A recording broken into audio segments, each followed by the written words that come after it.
Hey everyone, as you know, I debunk charlatans and science deniers of all varieties, but there is a special sense of urgency when such characters are in positions of political power, and thus, by overwhelming popular request, we arrive at RFK. If you are someone who is not aware of what a massive fraud this guy is, or just how harmful he is to America and the world, please watch this video.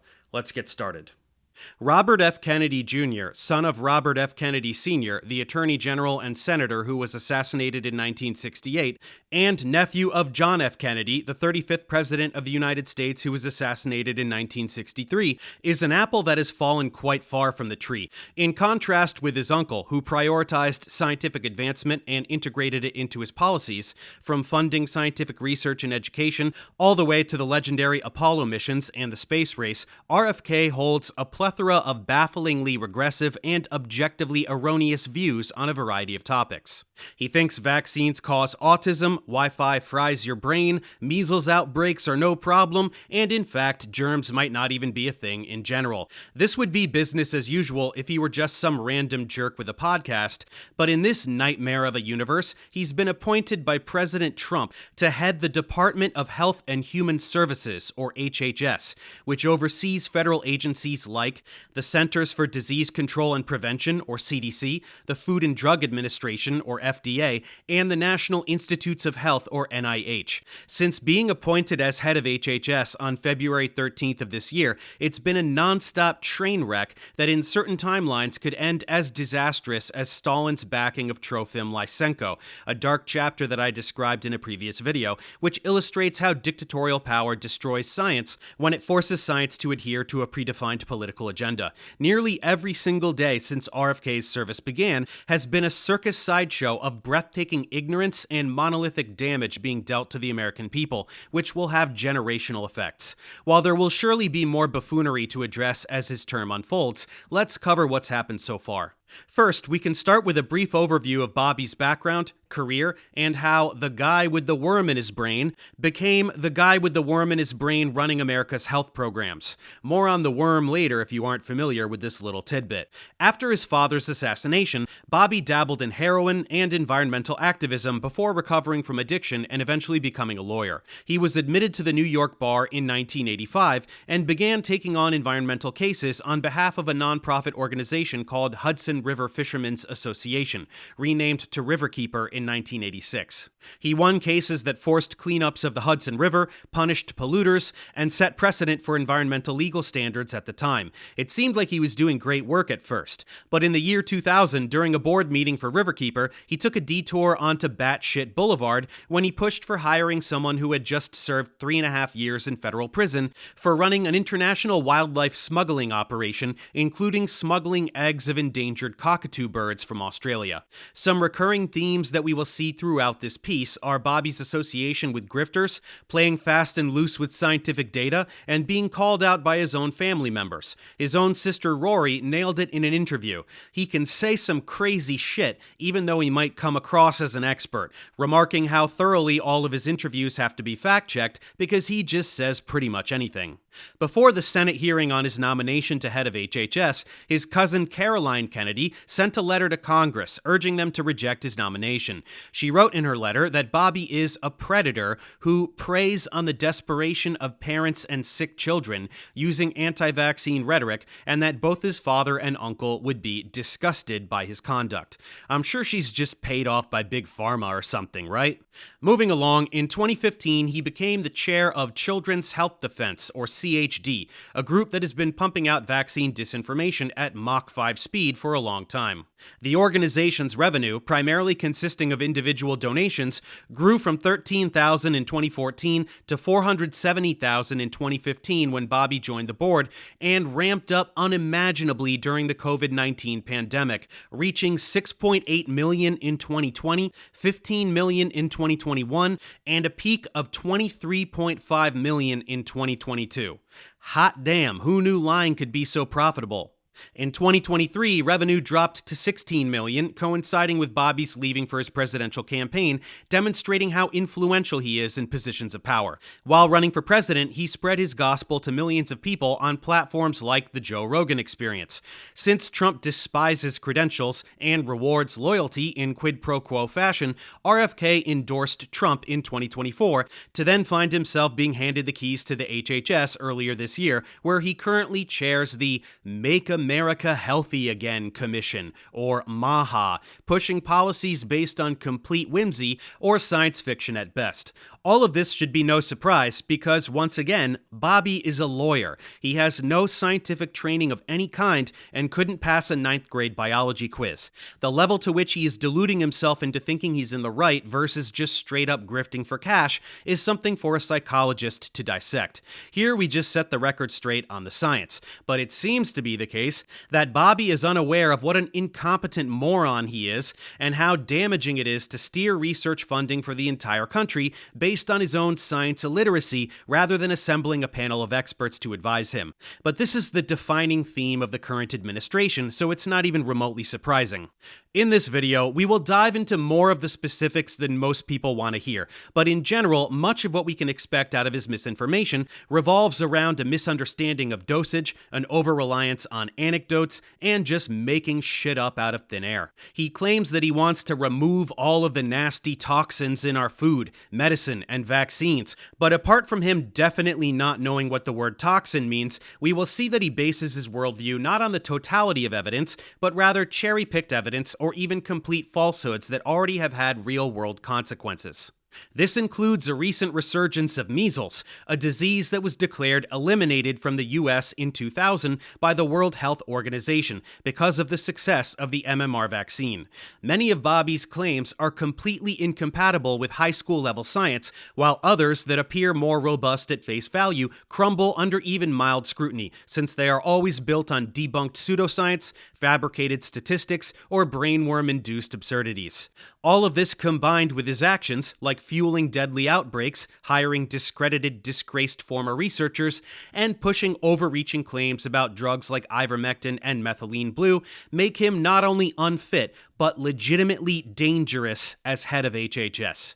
Are you ready to dive into the weird, wild world of Bobby's gold standard science? The first stop on our Bobby Kennedy pseudoscience tour is the so-called chronic disease epidemic.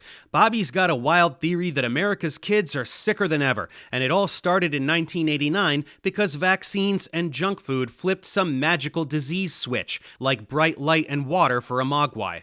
In reality, it's just a bunch of half-truth falafels wrapped in a fear-mongering pita pocket, since he conveniently neglects to mention our increased understanding of genetic contributions to disease, as well as the massive decrease in child mortality that has occurred over the past century. Remember when half of all kids died? Me neither, since we don't live 150 years ago. Hopefully we can keep it that way. Let's get to Bobby's wild claims on the internet, starting with who the hell else, Joe Rogan. You know, all of those things. Now, we went from 6% of American having chronic disease. By 1986, we're starting to have the vaccines, and we got and 11.8% of kids now, so it's doubled. By 2006, 54%. These are kids who are permanently disabled, and they have to be on medication their whole lives.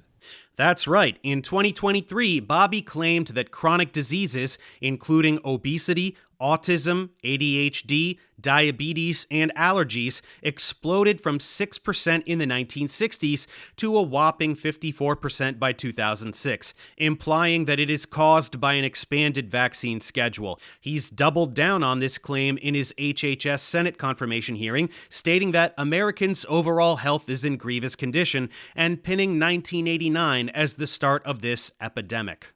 His MAHA report from this year echoes this, claiming that 40% of kids have chronic conditions, blaming ultra-processed foods and chemicals of one variety or another. Sounds scary, right? I mean, it seems like it must be true. The big bad corporations are poisoning us. We all know that intuitively, so why would we need to verify any of that or use critical thinking in any way? Because we're not sheep. First, let's talk about what prevalence means in the first place, because Bobby is throwing around big numbers like 54% to scare you. Prevalence is just the percentage of people in a population who have a specific disease at a given time, like a snapshot of who's affected. For chronic diseases, it's higher today partly because we're better at spotting them, thanks to genetic testing and fancy diagnostics, and also because kids are living longer since they're not dying from smallpox or polio. Bobby pretends it's all vaccines and Fruit Loops, but prevalence isn't a boogeyman, it's science. So, is there a chronic disease crisis? CDC says about 40% of US kids aged 0 to 17 have at least one chronic condition, like asthma, allergies, obesity, or behavioral disorders. Autism is at 1 in 31 kids. Obesity hits 20% of kids. So Bobby's not making this up entirely. Chronic diseases are a problem, and their prevalence is rising. But here's where he goes off the rails. He blames vaccines, toxins, and ultra-processed foods for this sudden 1989 spike with a mixed bag of legitimacy.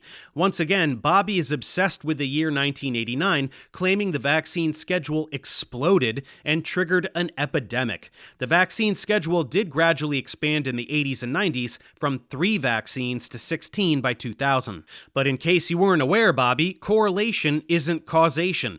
There's zero evidence linking vaccines to a chronic disease surge.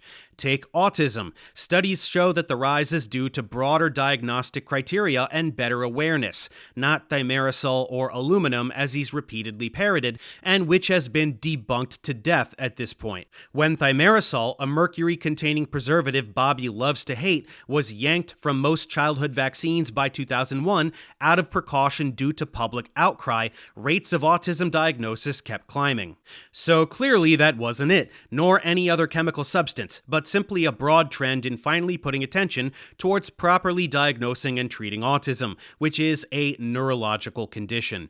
The whole vaccines cause autism thing stems exclusively from a singular fraud named Andrew Wakefield and one fraudulent retracted study he was bribed into producing from personal injury lawyers. That is explained in extreme detail in this video here, so please watch that if you need more information. In short, vaccines unequivocally do not cause autism, period. Then there's ultra-processed foods, or UPFs. The MAHA report claims that 70% of kids' calories come from nutrient-poor, additive-packed snacks, fueling obesity and diabetes. In fact, studies do back this up. Ultra-processed diets lead to excess caloric intake and health issues like obesity and type 2 diabetes. Additives like Red 40 might mess with behavior in some kids, but the evidence is spotty and more research is needed.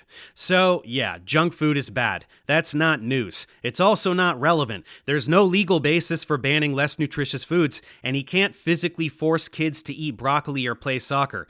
But more importantly, Bobby is acting like junk food is the sole villain in a campy 1980s horror flick. What about other factors? What about DNA? There's no evidence linking chronic disease to vaccines or Fruit Loops. Genetics, however, have been demonstrated to play a massive role. Heritability measures how much of a trait's variation in a population comes from genetics. For autism, twin studies show 50 to 90% heritability, meaning genes are a huge driver, with environment playing a much smaller role. ADHD, 55 to 85% heritable. Obesity, 40 to 70% genetic, with specific variants in genes including FTO jacking up hunger signals. Autoimmune diseases like type 1 diabetes or rheumatoid arthritis, also heavily genetic, with twin studies showing strong heritability.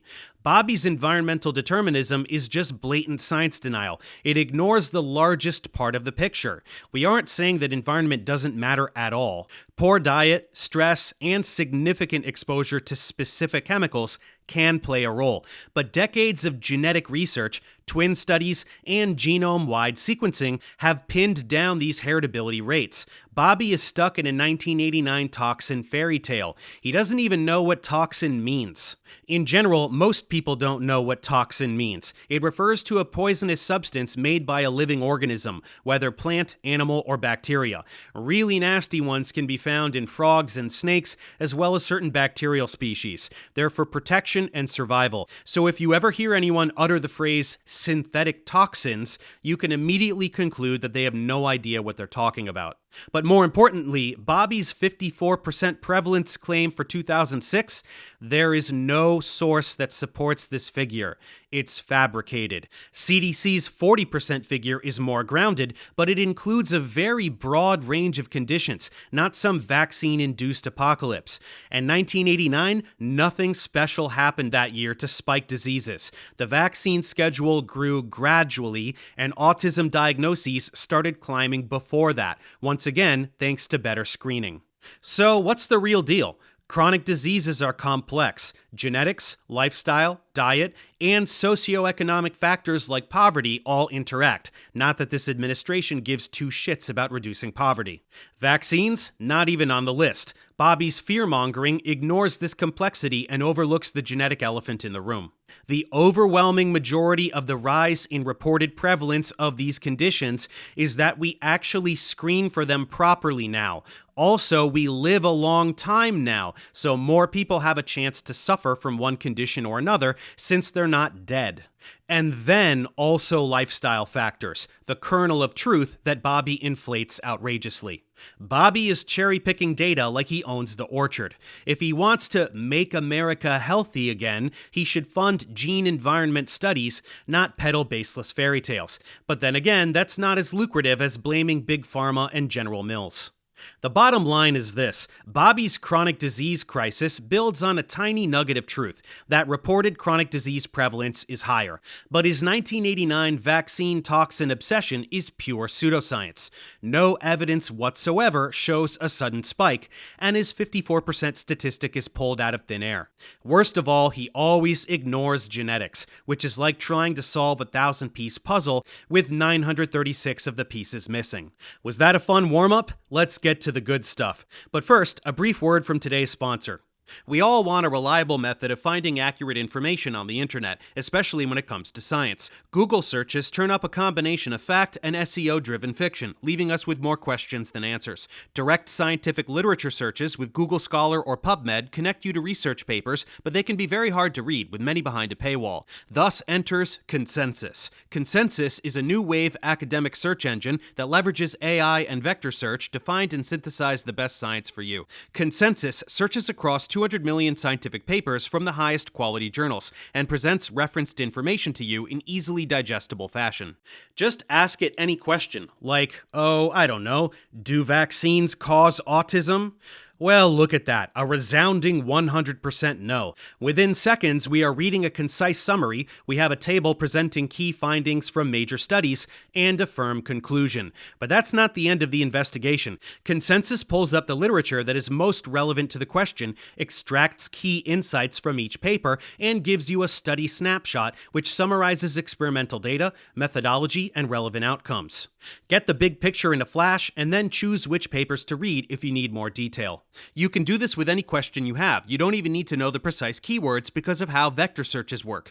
Give it specific prompts combined with your search. Ask for the mechanisms of action, or how two concepts correlate with each other, or to explain a topic in simple language. Whatever you need in truly any area of academic study, from economics to anthropology. Is the gut microbiome linked to depression? What's the best treatment for acne? How does a cricket chirp?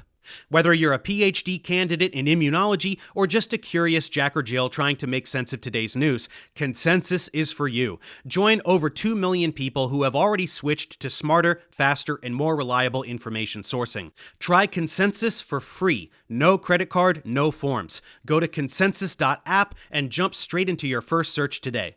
Now back to Bobby. Undoubtedly, Bobby's biggest obsession over the course of his grifting career has been vaccines. He continues to spread widely debunked claims that vaccines cause autism, they aren't tested properly, and they're packed with brain-zapping toxins like mercury and aluminum. He tried to play it cool with his whole "I'm pro-safety" vibe during the HHS Senate hearing, but his 2025 MAHA report clearly claims vaccine over-medicalization. It's a wild ride of misinformation, and it's costing lives. Let's break it down. First up, the big one, vaccines causing autism.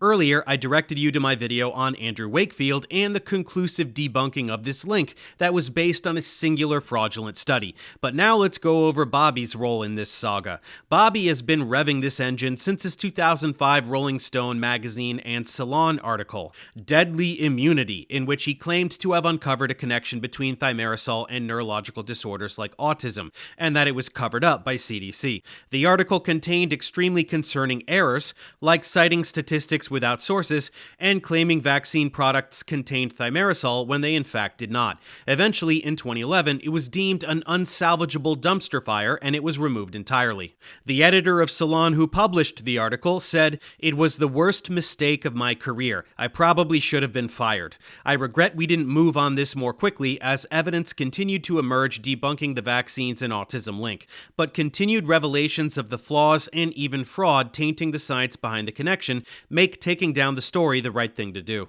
But this didn't discourage Bobby from continuing his grift, as he continues to claim an association between autism and vaccines, as he did on Joe Rogan, and CHD continues pushing this myth, claiming thimerosal in vaccines is the autism culprit, despite thimerosal being phased out completely by 2001 and never being linked to autism whatsoever in the first place.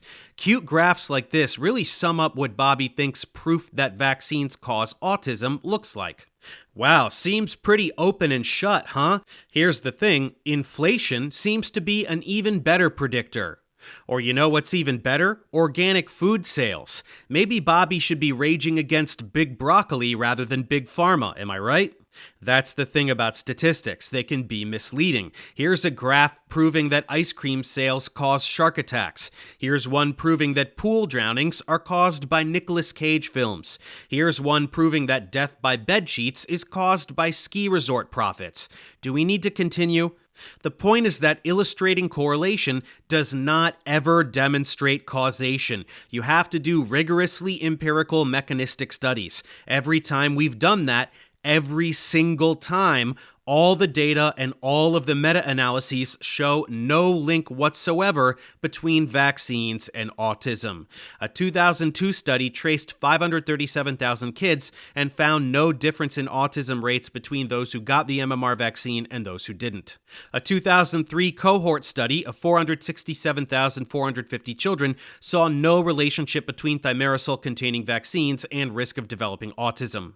A 2019 nationwide study of 657,461 children found no increased risk of autism among children who were vaccinated, including among those with risk factors like a diagnosed sibling. A retrospective cohort study of 95,727 children who received the MMR vaccine with older siblings with and without autism found no link between MMR vaccination and risk of autism, even for children having a sibling with autism. An epidemiological analysis of children found prevalence of autism was the same between vaccinated and unvaccinated populations. Age of diagnosis did not differ, and onset of symptoms of autism were not linked to when they received MMR vaccination. A global review by the National Academy of Medicine found no relationship between vaccination status, autism diagnosis, or autism rates before and after introduction of the MMR vaccine, and they discuss in depth why there are no plausible mechanisms by which thimerosal or vaccines could cause autism. This utilized data from hundreds of thousands of children and millions of vaccine doses across the United States, Denmark, Sweden, and the United Kingdom. A systematic review of 67 studies involving millions of children assessing the safety of the overall U.S. immunization schedule found that vaccines are safe, adverse events are rare, and routine vaccines like MMR, DTaP, varicella, and others have no relationship to developing autism, type 1 diabetes, or other chronic health conditions. A scientific review that assessed claims that vaccines overwhelm the immune system concluded there is no evidence to support these claims and that they lack biological plausibility based on how the immune system works. A systematic review of 10 primary studies assessed potential links between thimerosal, thimerosal-containing vaccines, and autism. They found no relationship. The authors emphasized that studies with robust methodologies consistently show vaccines are safe, whereas the handful claiming to find links links between vaccines and autism routinely have substantial biases, conflicts of interest, and methodological flaws. And once again, there is Andrew Wakefield's 1998 paper, retracted by The Lancet for blatant fraud and conflicts of interest. What more do you need? How much more science can be done? Anyone who denies this mountain of research is ideologically captured by grifting frauds and in complete denial of reality. There is no other explanation. Bobby's autism claim is deader than disco, but he's still dancing, despite autism's 50 to 90% heritability. Twin studies show genes are the cause here. Bobby ignores DNA like a flat earther ignoring, well, everything. Next, he claims that there are a whopping 72 vaccines mandated for children. You'll hear this number cited by anti-vaxxers all over the internet. For the record, no, nobody is getting 72 individual shots. Here is the truth. CDC recommends 72 doses of 17 vaccines before age 18. A single shot can contain several doses, so he's just adding up all the doses to make it sound scary. State legislatures and state health department officials are the entities that place vaccine mandates. Most states generally require 9 vaccines for attending kindergarten and 13 for daycare. Also, current vaccines contain much lower antigen doses than 40 years ago, so kids are getting exposed to a lower load of antigens even if the number of vaccines has increased. And most importantly, having more vaccines means there are more diseases we know how to prevent than before. Anyone who thinks that's a bad thing is clueless.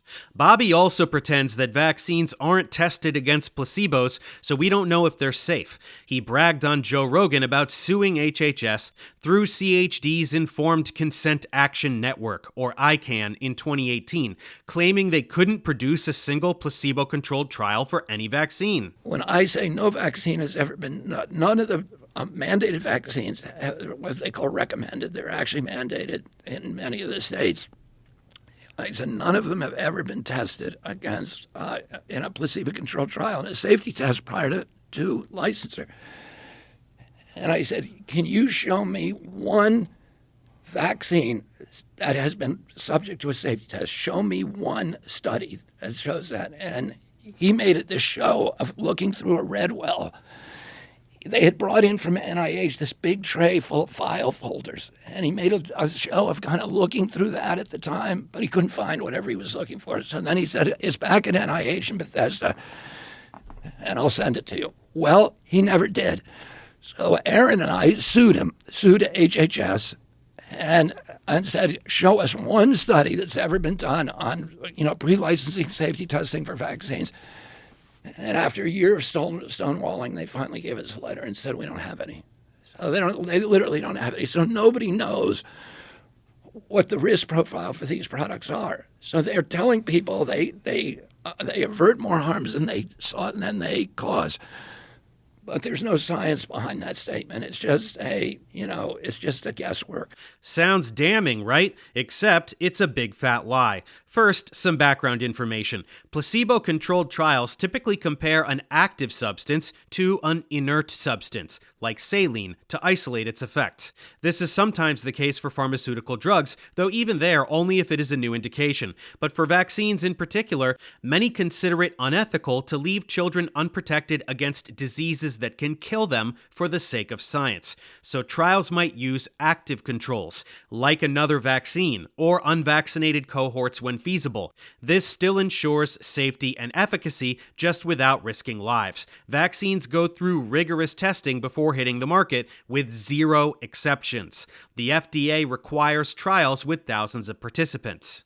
But now, here's the really important part. Despite these facts, multiple vaccines for polio, measles, varicella zoster, RSV, HPV, rotavirus, and COVID-19 have been rigorously tested in double-blind, placebo-controlled clinical trials, with participant numbers ranging from a few thousand to over 600,000, as reported in peer-reviewed studies published in journals like the New England Journal of Medicine, Pediatrics, Pediatrics, and the American Journal of Public Health. These trials demonstrated the vaccine's safety and efficacy, supporting their use in preventing infectious diseases. Studies that use placebos, including adjuvants, are still scientifically comparable. A study using the vaccines minus the adjuvant can clearly demonstrate that the vaccine antigen is safe, because the additional components in vaccines, like aluminum or thimerosal or any other scary substance, have separately gone through rigorous testing and can therefore be reliably used as placebos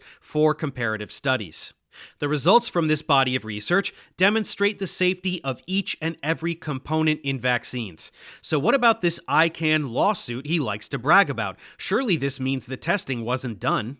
No, it basically boils down to HHS not filing the right paperwork, not an admission of no testing. He uses misrepresentation of legal cases like this to push his corruption narrative about the vaccine industry and spook those who are unaware of the thorough testing vaccines go through. Throw the facts in the washer and turn on the spin cycle. Now let's talk about adjuvants. Bobby is obsessed, utterly obsessed with thimerosal, a mercury-containing preservative, claiming it crosses the blood-brain barrier and causes autism. Thimerosal, structure shown here, contains a mercury atom and degrades into thiosalicylate and ethylmercury. Ethylmercury is a compound used in tiny, safe doses to stop bacteria from turning vaccines into petri dishes. He cites studies like Pichichero in 2002, which actually shows how ethylmercury is eliminated from the body faster than methylmercury, the compound which is typically associated with mercury poisoning, and Burbacher in 2005, which found it in monkey brains but not at harmful levels, and demonstrated that methylmercury is not a suitable reference for assessing thimerosal toxicity. Through all of this, the main point to be made remains that the dose makes the poison. Botulinum toxin, or Botox, is the single most toxic substance known to humans, with an LD50 of 2 nanograms per kilogram, which means that 1 gram of it could kill 7 million people, and yet people safely inject it into their faces.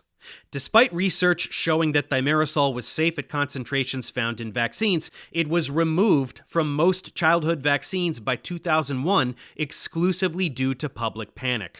And as we said before, guess what happened?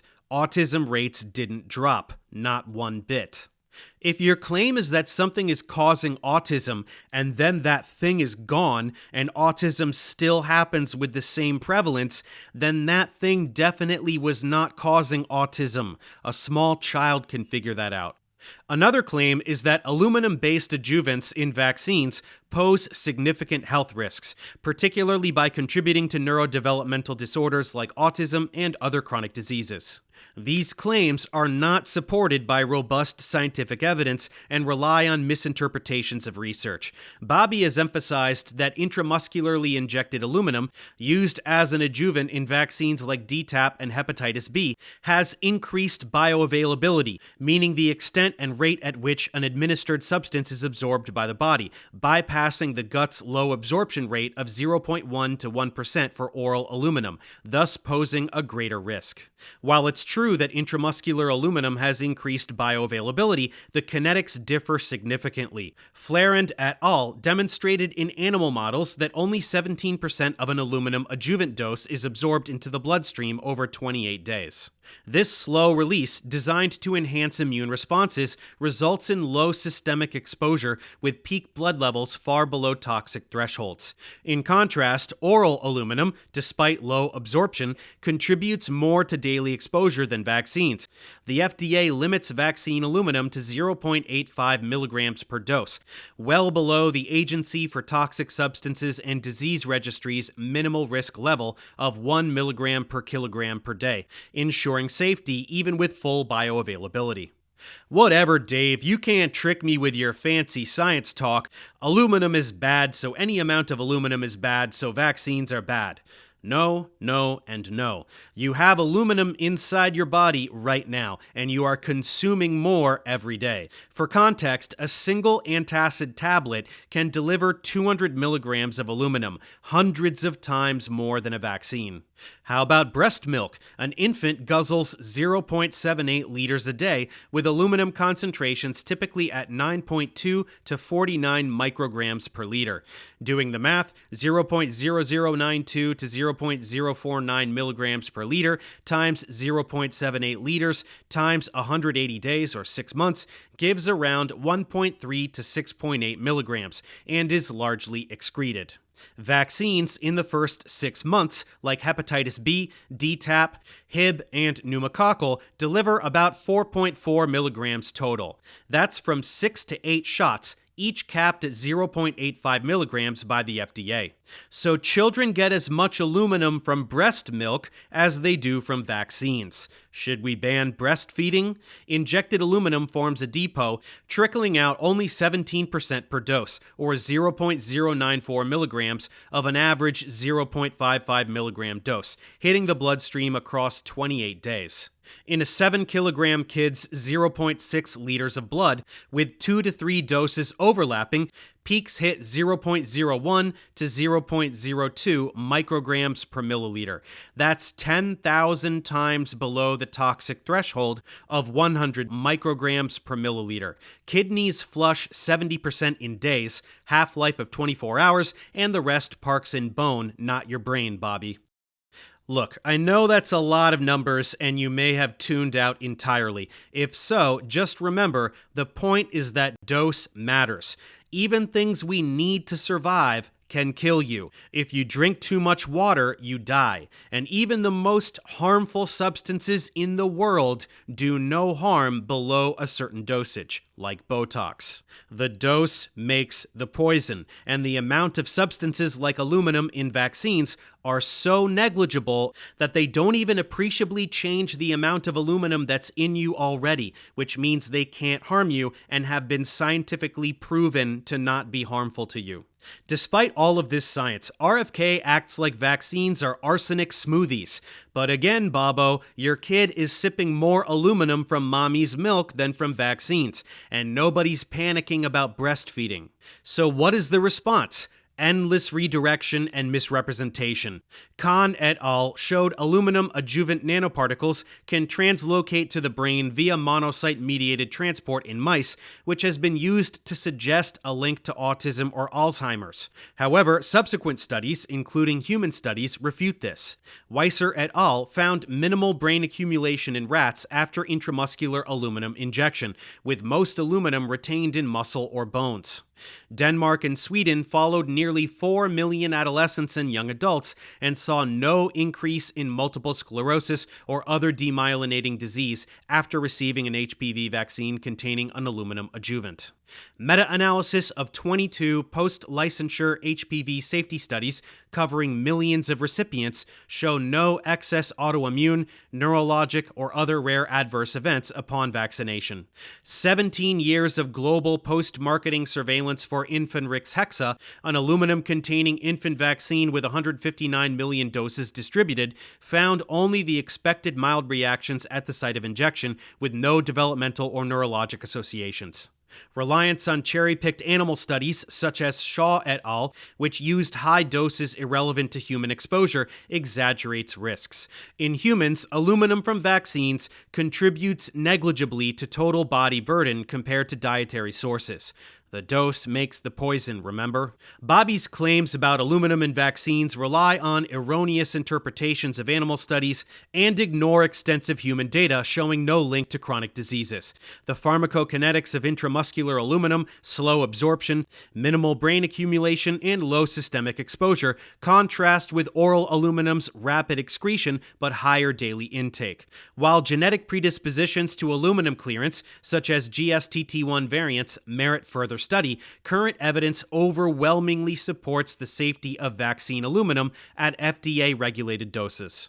CHD's narrative amplifies fear without substantiating harm, undermining public health efforts. Bobby is cherry-picking data as usual, but even the data he cites contain evidence that refute his claims. And then there's David Geyer. In 2025, Bobby decided that this is the guy that needs to be hired as HHS Senior Data Analyst to re-examine vaccine autism links. Who's Geyer? His name means vulture in German, which is quite fitting since he is a discredited researcher whose studies with his dad, Mark, claimed mercury causes autism. The Institute of Medicine called their work uninterpretable and riddled with errors. David got fined for practicing medicine without a license, and Mark's license was revoked. House Democrats are probing this hire, and even Bobby's anti-vax buddies are side-eyeing it. Let's be clear, hiring Geyer is like putting a flat earther in charge of NASA. It's insanity. Ready for more? On Joe Rogan, Bobby claimed the DTP vaccine in Africa kills more kids than it saves, citing a 2017 study. That study is controversial, showing higher mortality in vaccinated girls, but the World Health Organization has shown DTP's benefits far outweigh risks, saving millions. Bobby has also pushed ivermectin and hydroxychloroquine for COVID-19, claiming Big Pharma sabotaged them to protect vaccine profits. Large trials like Recovery and Solidarity found no benefit for these drugs. Yet, you can find grifters all over the internet selling these drugs in bulk with claims that it treats basically any disease you can think of. Bobby is peddling snake oil while accusing others of fraud. Classic projection. Next up, Bobby and CHD love suing over vaccines. In 2019, CHD challenged New York's vaccine mandates, crying freedom. Courts tossed those lawsuits, upholding public health. Bobby has personally pocketed $2.5 million from vaccine lawsuits through Wisner Baum, raising some serious conflict of interest red flags. Here's why this matters. RFK's misinformation kills. CHD's anti-vax propaganda, amplified by Bobby, fuels vaccine hesitancy and leads to unvaccinated kids dying. Instagram banned him in 2021 for spreading lies. The Center for Countering Digital Hate called CHD a top disinformation spreader. We'll dive deeper into the 2019 Samoa measles outbreak and 2025 U.S. measles crisis a little later, but here's the teaser. Bobby's rhetoric helped tank vaccination rates, leading to 83 deaths in Samoa and over 1,000 U.S. cases in 2025. This isn't just bad science. This isn't just snake oil supplements. It's a body count. And yet, RFK has the balls to claim that he's not an anti-vaxxer when he is confronted with this label. He just denies it. Even though when pressed to name a single vaccine he does support, he never provides a real answer. And do you want to know the ultimate hypocrisy? RFK has 6 kids. Do you think they're all vaccinated? You bet your ass they are. Why risk their safety when he can make money off of fear-mongering all the same? Wrapping up this chapter, Bobby's vaccine claims regarding autism, no testing, and toxic metals are all pure pseudoscience. Vaccines are tested rigorously, thimerosal and aluminum are safe in the amounts present in vaccines, and autism is genetic, not a big pharma plot. Hiring Geyer is like entrusting women's rights to a wife-beater, and CHD's lawsuits are a bust. Worst of all, this misinformation erodes trust, costing lives. Next, we're diving into Bobby's environmental toxin obsession, where Wi-Fi is frying your brain, pesticides are turning the frogs gay, fluoride's a CIA mind control conspiracy, and raw milk is the elixir of life. This is where he gets the most Alex Jonesy. Let's sort the real risks from the tinfoil hat nonsense. On Joe Rogan, he claimed that Wi-Fi radiation causes cancer and opens your blood-brain barrier, glyphosate in Roundup triggers celiac disease, and atrazine in pesticides turns frogs gay. It chemically castrates them. Wi-Fi radiation does all kinds of bad things, including causing cancer. So all the wheat in our country started being sprayed that year in 2006 with glyphosate, and that's the year you saw this explosion of celiac diseases and gluten allergies and all of this stuff that people that you may have noticed around then. But they took atrazine and they put it in tank with 40 frogs for 3 years. They put it below the exposure levels that EPA considers acceptable to humans. And 30 of those frogs, they were all male frogs, and they were double Z, male frogs, so they were super males. And 30 of those frogs were chemically castrated.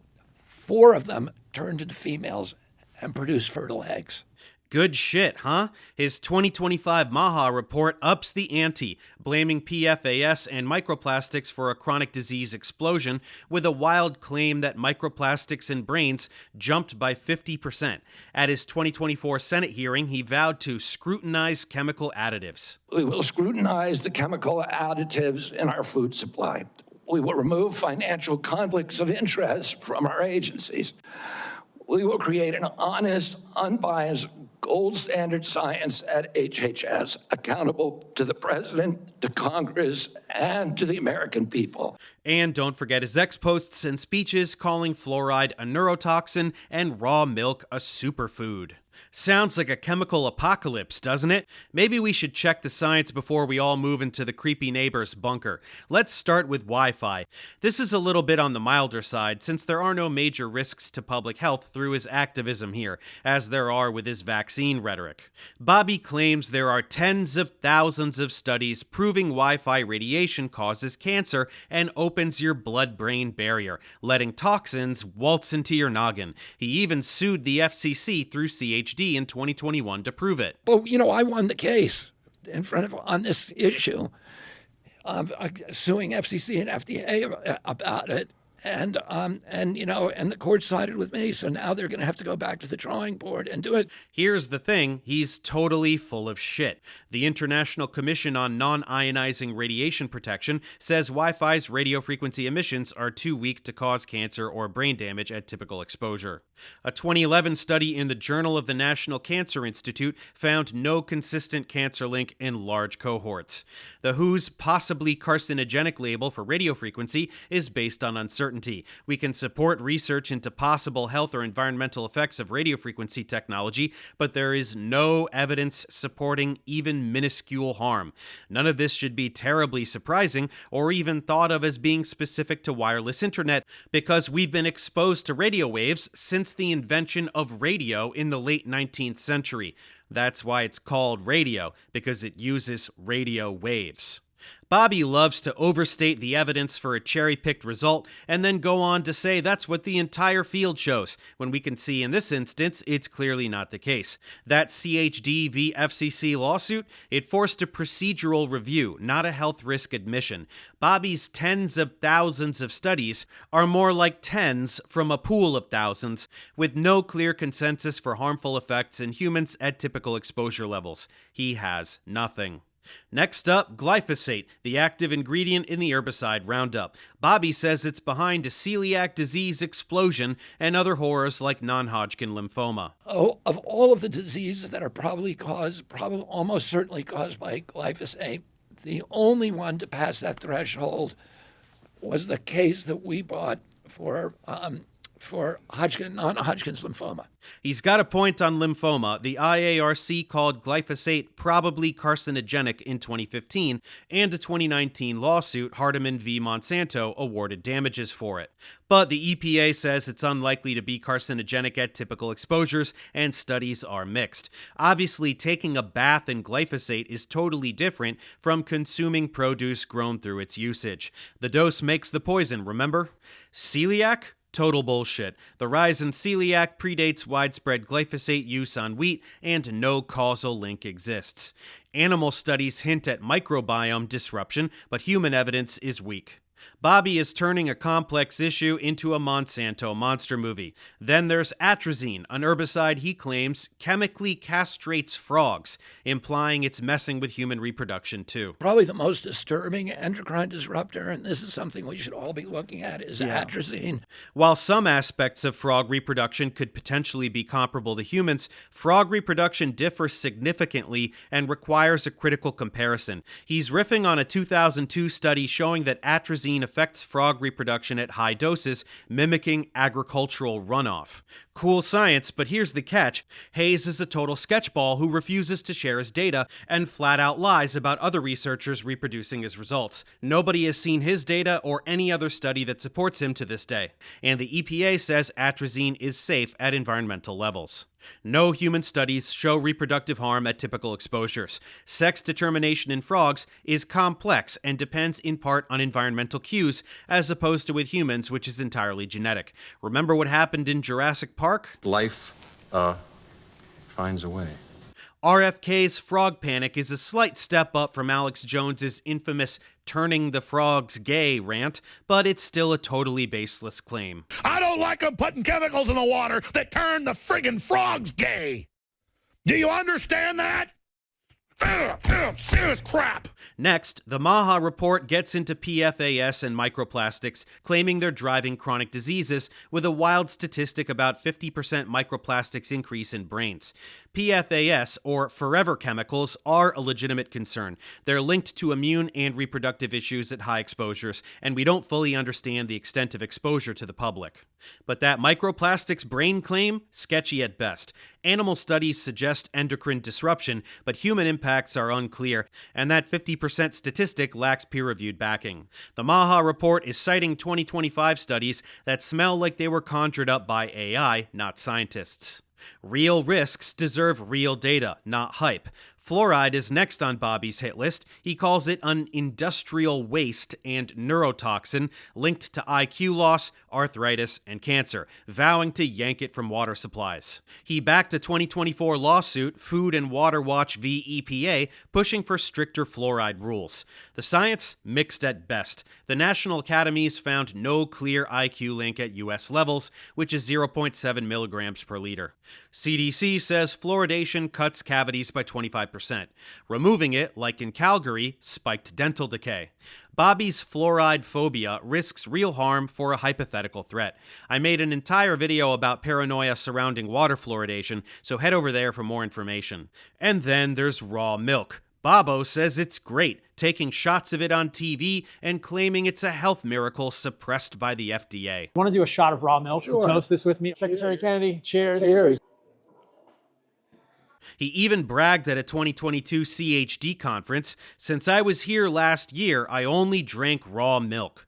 No evidence demonstrates any kind of benefit whatsoever for raw milk over pasteurized. It's just way riskier, with E. coli, listeria, and salmonella outbreaks galore. The FDA bans interstate sales, and half of states outlaw it entirely because it's dangerous. For fuck's sake, pasteurization was developed in 1864. This is even more idiotic than fear-mongering about chemicals.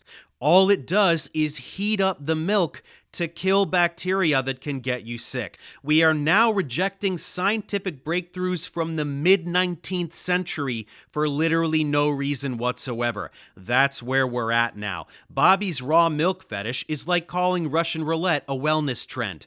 And again, no genetics. Immune response to pathogens varies by genes, but he's too busy romanticizing cow juice straight from the tap. To summarize, Bobby's toxicity claims are a mixed bag, which makes this the area where he tries to gain credibility since a handful of his claims are valid. PFAS are a real concern. Microplastics, maybe, but Wi-Fi, glyphosate, atrazine, and fluoride, he's either blowing them way out of proportion or just lying. Raw milk is a health hazard, not a cure. His lawsuits, like CHD v. FCC or Food and Water Watch v. EPA, score procedural wins, but don't prove harm, so he's just misrepresenting what they're about. Instead of fear-mongering, Bobby could push for precision toxicology to study gene-environment interactions. But no, he'd rather scare you into ditching Wi-Fi and drinking raw milk if you're stupid enough to believe him.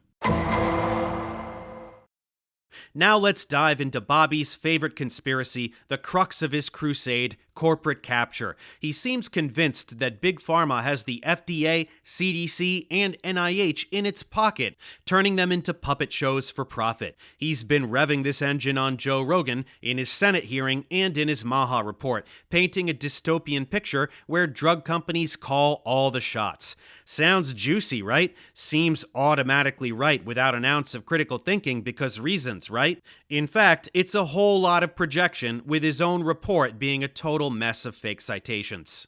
At his 2024 Senate confirmation hearing, he promised radical transparency and swore to remove financial conflicts of interest from health agencies. My approach to administration HHS will be radical transparency. There's nothing I'm going to do that is going to harm CDC. I want to make sure that our science is gold standard science, so that it's free from that same government oversight investigation committee. I think 97% of the people on it had conflicts. I don't believe that that's right. I think we need to end those conflicts and make sure that scientists are doing unobstructed science. On Joe Rogan, he claimed that almost 50% of the FDA's budget comes from pharmaceutical companies, so they're not working for us. You need to get rid of these really corrupting financial entanglements between the pharmaceutical industry and the regulatory agencies that has put agency capture on steroids. For example,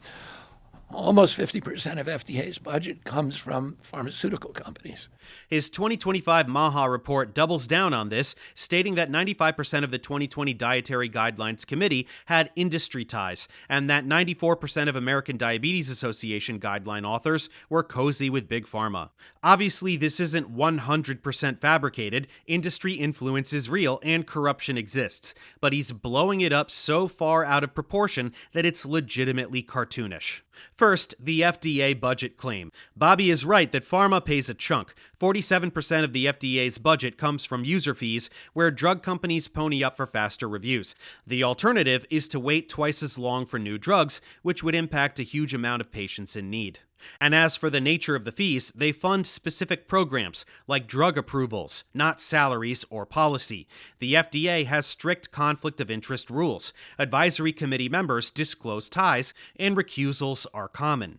Bobby is acting like pharma is writing FDA press releases, but the real world doesn't work like that. CDC's $12 billion budget includes vaccine purchases, sure, but that's for public health programs, not CEO bonuses.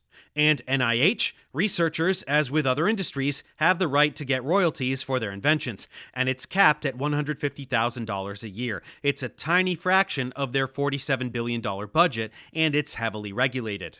Let's not forget that DOJ's attempt at finding fraud have found that there actually was very little fraud throughout the government, and this is true in this sector as well. Frauds should be punished accordingly, but there needs to be evidence before outcry. Bobby's cartoon villain is more like a boring audit. The MAHA report says that 95% of the 2020 Dietary Guidelines Committee had food industry connections, citing a 2007 study on funding bias. It's true, industry funding can skew priorities. The report also slams the American Diabetes Association, saying 94% of its type 2 diabetes guideline authors had pharma ties, pushing aggressive drug treatments with shaky benefits. Again, not totally wrong. Conflicts exist, and they can nudge guidelines toward profitable drugs. But RFK acts like every scientist is a pharma shill. Most researchers juggle multiple funding sources, and peer review keeps things in check. He's throwing the baby out with the bathwater and ignoring how industry-academia collaboration drives innovation, like, say, vaccines that save millions of lives. Bobby loves playing courtroom hero. His CHD sued the FDA in 2020, challenging vaccine approvals over safety concerns. The case got tossed for lack of standing. He's also backed lawsuits against HHS, like the 2018 ICANN case we'll hit later, claiming no vaccine safety reports for 30 years. That one scored a bureaucratic win. HHS admitted missing reports, but it didn't prove vaccines are unsafe. His legal batting average is worse than a little leaguer, but he's raking in $2.5 million from vaccine lawsuits through Wisner Baum, which smells like a conflict of interest he'd flip out about if it was anyone else. I'm looking at your paperwork right now. In the past 2 years, you've raked in $2.5 million from a law firm called Wisner Baum.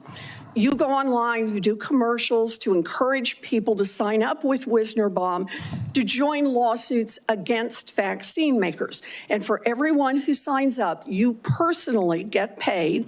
And if they win their case, you get 10% of what they win. Hypocrisy much? Here's the real kicker, though. Bobby's MAHA report, preaching transparency, is a convoluted mess. It claims industry corrupts science, but its own citations are faker than Bigfoot. A supposed JAMA pediatric study on ADHD drug ads doesn't exist. Another on mental health? Pure fiction.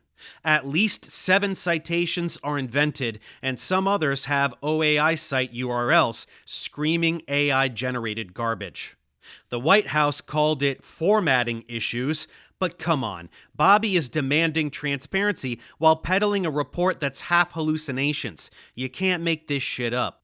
These corporate capture rants distract from real solutions. Industry ties are a problem, sure, but they don't negate decades of rigorous science or render regulatory bodies unnecessary. Take over prescription. It's an issue worth a nuanced discussion, with ADHD meds up 250% from 2006 to 2016. It's a valid question as to whether current practices are necessary or even counterproductive. But we also need to accept the reality that research shows genetics play a huge role in ADHD, with 55 to 85% heritability. Instead of demonizing pharma, Bobby could push for genetic studies to tailor treatments, thus reducing over-medication. His ad ban idea sounds nice, but it's a legal nightmare. Direct-to-consumer ads are protected speech, and banning them needs congressional muscle. These solutions are more theater than science. To summarize, Bobby's corporate capture narrative has a kernel of truth. Industry influence exists, but he's blowing it up into a Bond villain. The FDA, CDC, and NIH have safeguards and peer review, which in the 21st century is an open global effort that keeps science mostly honest. His lawsuits flop, his report is a citation disaster, and his $2.5 million in lawsuit payouts scream fraud. We should want HHS to fund precision medicine rather than chase big pharma ghosts. This scapegoating is a convenient dodge from real fixes. If you actually want proper regulation, you don't slash budgets and fire people. That makes people less protected, not more. Now are you ready for the real carnage? Now it's time to cover the darkest pit of RFK's pseudoscience. We've shredded his vaccine lies, toxin rants, and corporate conspiracies, so now it's time to face the real-world fallout. This isn't just bad science, it's lives lost from preventable tragedies, families shattered, and trust in public health demolished. Bobby's anti-vaccine crusade, fueled by his children's health defense, has left a trail of devastation from the 2019 Samoa measles outbreak that killed 83 to the 2025 U.S. measles surge with over 1,000 cases. We're going to lay bare the human cost with peer-reviewed data, a heavy heart, and some well-deserved shit talk. Let's start with Samoa 2019, a textbook case of how Bobby's misinformation kills. Samoa was hit by a measles outbreak that infected over 5,700 people and killed 83, mainly children under 5. Measles is 97% preventable with the MMR vaccine, but Samoa's vaccination rate plummeted from 63% to the mid-30s after a tragic vaccine error in 2018, where 2 nurses mixed up MMR with a muscle relaxant, killing 2 infants. Enter RFK and CHD. In June 2019, he visited Samoa, met with anti-vaccine influencers, and sent a letter to the Prime Minister pushing the lie that the outbreak wasn't measles, but a defective vaccine. In reality, WHO confirmed it was measles, plain and simple. Bobby's meddling amplified hesitancy, so 83 individuals and their families paid the price. His response? Zero remorse and pure denial, like the worthless piece of shit that he is. At his hearing, he claimed that his Samoa visit was unrelated to vaccines, like he was just there for a goddamn beach vacation. I went there, nothing with vaccines. I went there to introduce a medical informatics system. I would digitalize records in Samoa and make health delivery much more efficient. Give me a fucking break, Bobby. Your CHD buddies were spreading anti-vax propaganda, and your letter was a masterclass in fear-mongering. People listen to Bobby when he spreads his lies, as we saw with the massive increase in donations during his time as chair of CHD. Misinformation like this tanks vaccination rates, and Samoa's tragedy is a direct result. This isn't just an oopsie-daisy, this is reckless, and he has blood on his hands. Fast forward to 2025, and Bobby's influence is still wreaking havoc, now as HHS Secretary. By May of 2025, a measles outbreak swept 22 states, hitting 1,001 cases with 3 deaths, 2 unvaccinated kids in Texas and 1 adult in New Mexico. Texas alone had 499 cases, 96% in unvaccinated or unknown status individuals. This is absolutely unprecedented. What's Bobby's response? He downplays it as not unusual and then called MMR most effective, but insisted vaccination is a personal choice. Additionally, he pushes vitamin A, cod liver oil, and chicken noodle soup as treatments. Science check, MMR is 97% effective. Vitamin A helps malnourished kids. It is not in any way a vaccine substitute, and cod liver oil is unproven with toxicity risks. While there is research showing that vitamin A supplementation in vitamin A deficient children can help with measles outcomes, it's obviously not preventative like vaccines. And in the US, vitamin A deficiency is rare, estimated to be about 0.3%. Conversely, there exists such a thing as vitamin A toxicity. And wouldn't you know it, people in Texas who right now are giving their children vitamin A instead of vaccinating them are unfortunately finding this out the hard way. This is what happens when you put the words of a lying fraud over actual science. This is why vaccination is the dramatically preferred option, because it is safer and more effective at preventing the spread of infection than some supplements. Simply put, vitamin A deficiency exacerbates the deadliness of the measles infection, but additional vitamin A in children who aren't deficient does not prevent the development or spread of the disease. Bobby's mixed messages are like pouring gas on a fire that he helped start. Even worse, he continues to fan the flames. Again, the Center for Countering Digital Hate named CHD a top misinformation spreader, with gems like vaccines cause autism and COVID shots are experimental. CHD's propaganda doesn't just erode trust, it kills herd immunity, leaving us vulnerable to outbreaks like 2025's measles mess, or even worse, if another virus like SARS coronavirus 2 begins to spread while he's at HHS, something that is very possible given the growing potentiality of an H5N1 influenza crisis.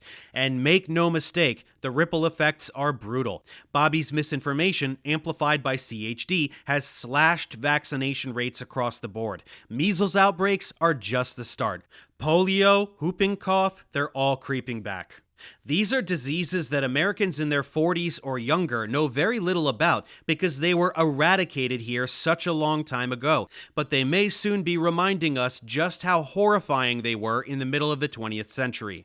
Public trust in vaccines is in the gutter, with a 2023 Gallup poll showing that only 40% of Americans trust vaccine safety, down from 58% in 2019 and 64% in 2001.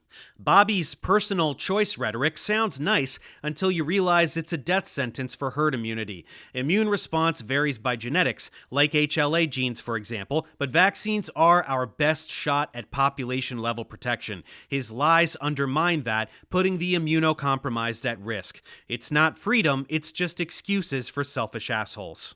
To summarize, Bobby's anti-vaccine crusade, powered by CHD, has real blood on its hands. Samoa's 83 deaths in 2019, the 2025 U.S. measles outbreak with 1,001 cases and 3 deaths, these aren't accidents. He is directly responsible more than any other individual person. His denials are as flimsy as his science, and his rhetoric is a cop-out. HHS could improve public trust by allocating funds to study genetic immune markers to boost vaccine efficacy, but Bobby is too busy torching trust. This isn't just pseudoscience, it's a public health crime scene.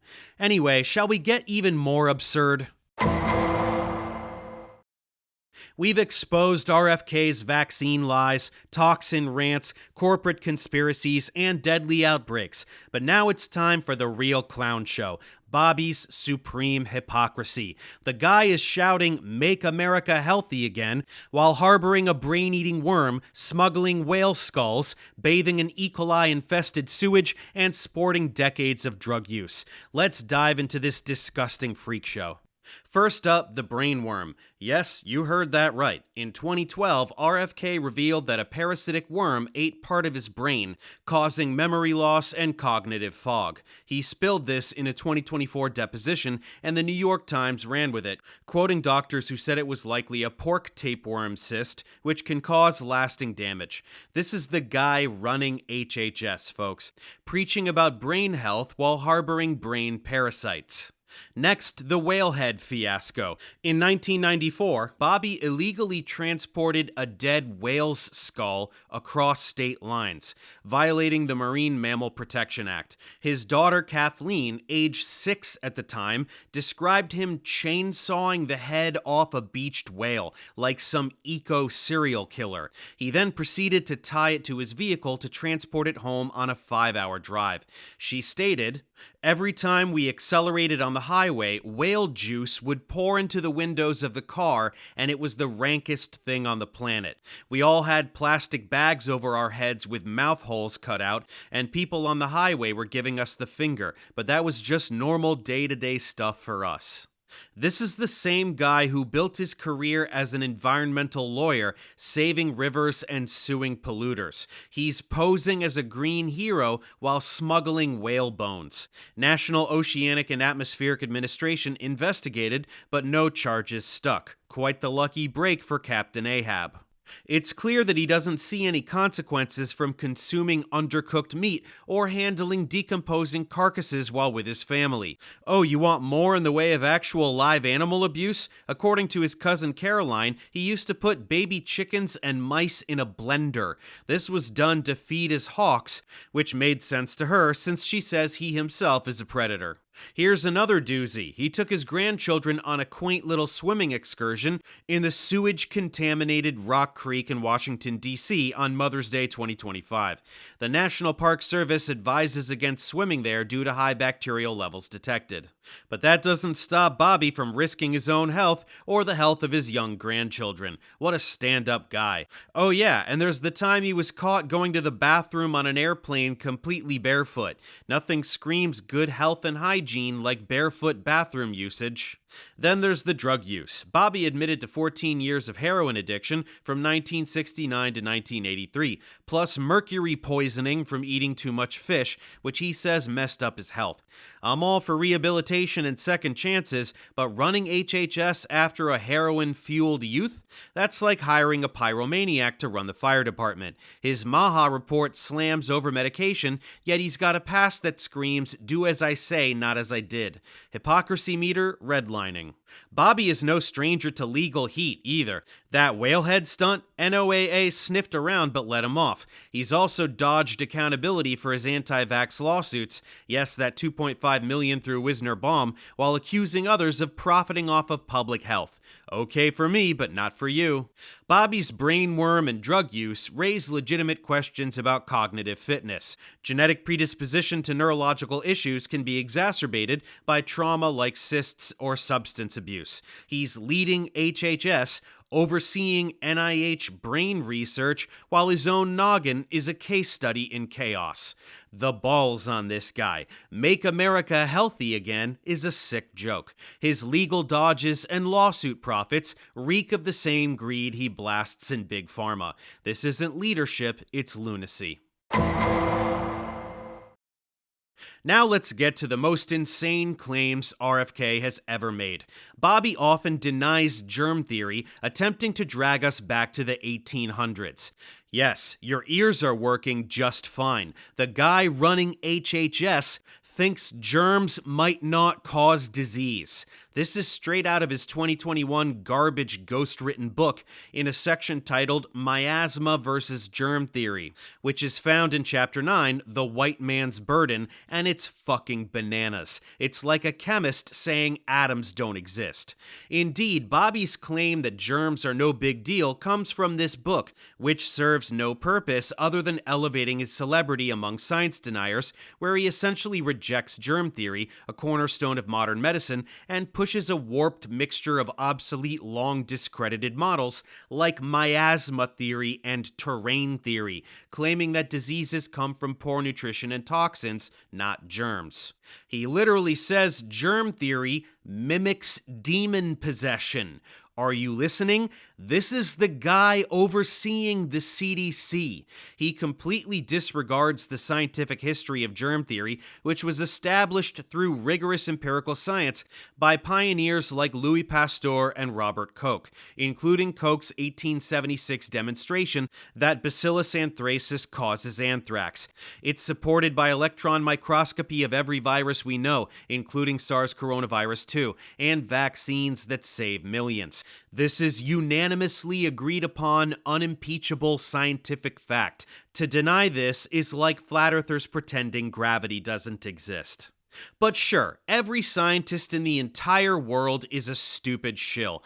Only RFK speaks the truth. So should we investigate the dumb things he claims? Why not? So what's this miasma theory Bobby is crushing on? Back in the 1800s, people thought diseases came from bad air, which we called miasmas. It was debunked when germ theory proved that microbes are the culprits. Bobby's version is closer to terrain theory, a resurrected pseudoscience fad claiming your body's terrain, diet, stress, and toxins, is what causes disease, not germs. He says fortify your immune system and poof, no sickness. Sounds cute, but it's almost entirely garbage. Host factors like nutrition matter, sure, but they don't negate germs. The healthiest person in the world has no impenetrable safeguard towards an unfamiliar virus, and many of the people who have died in some of the worst pandemics in human history were supremely healthy. A 2019 study in the Journal of Infectious Diseases shows malnutrition worsens infection outcomes, but microbes still pull the trigger. Bobby's terrain theory is like blaming a car crash on a loose seatbelt instead of the drunk driver, and his book misrepresents miasma anyway. It was about air, not immunity. He's rewriting history like it's fan fiction. May I remind you, this isn't quirky. This isn't the girl you're on a Tinder date with whose profile you didn't read closely enough, and now she's rambling about toxins over cocktails. He's the head of the fucking HHS. It's dangerous. He is denying germ theory while in charge of public health for all of America. Take the 2025 measles outbreak. 1,001 cases, mostly unvaccinated, with 3 deaths. Bobby's germ denial fuels vaccine hesitancy, making outbreaks worse. Measles is a virus, not a vibe. His MAHA report ignores microbes, blaming toxins for chronic diseases. If HHS buys this, we're screwed. Think polio, TB, or worse. Doctors who study infectious diseases, like @Dr. Neil Stone, are losing their minds. What will be the death toll from this, both indirectly through his enhanced influence and directly through his policies? We've torn apart the vaccine lies, toxin rants, corporate conspiracies, deadly outbreaks, and medieval germ denial. So now it's time to dissect his crown jewel of bullshit, the Make America Healthy Again report. This 73-page disaster, led by Bobby as HHS secretary, claims to save kids from a chronic disease crisis with gold standard science. Well, he may have gotten gold stars in kindergarten, but this document is a masterclass in misinformation stuffed with fake citations and AI-generated garbage. We've covered many of the main bullet points already, but to reiterate, the MAHA report of this year claims that 40% of US kids have chronic diseases, obesity, autism, ADHD, and diabetes, caused by ultra-processed foods, chemicals like PFAS, inactivity, and over-medication, including vaccines.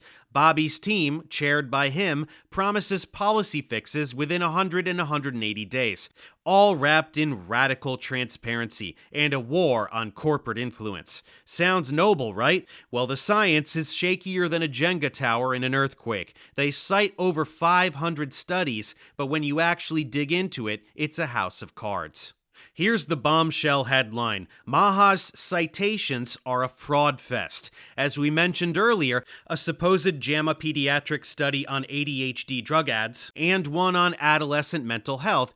These studies do not exist. He's not even misrepresenting studies, he's just pulling them out of thin air. Epidemiologist Catherine Keyes confirmed she never wrote the cited paper. At least 7 citations are entirely made up, and some are AI-generated nonsense. The White House shrugged it off as formatting issues. A notice investigation found that the Hallmark MAHA Commission report that was released last week cites studies that appear to not exist. We know that because in part we reached out to some of the listed authors who said that they didn't write the studies cited. So I want to ask, does the White House have confidence that the information coming from HHS can be trusted? Yes, we have complete confidence in Secretary Kennedy and his team at HHS. I understand there were some formatting issues with the MAHA report that are being addressed, and the report will be updated, but it does not negate the substance of the report, which, as you know, is one of the most transformative health reports that has ever been released by the federal government and is backed on good science that has never been recognized by the federal government. Yeah, and the Titanic sinking was an oopsie daisy. This gold standard science is starting to look like fool's gold. Do we really need to point out the irony here? MAHA shouts about corporate capture and demands transparency, but Bobby's report is a black hole of dishonesty. He's railing against big pharma corruption while peddling nothing but lies. These fake citations are not a typo, they're a betrayal of trust. Even if he were to pretend that they weren't his fault, and he forced some intern named Lucas to take the blame, if Bobby can't vet citations for his flagship report, how the fuck is he gonna run HHS? It's stratospheric corruption or unparalleled incompetence. Take your pick. And it's so much more than that. Our country has real issues, and the head of HHS needs to focus on them. Bobby could solve actual environmental problems. There are still communities that have to deal with lead poisoning.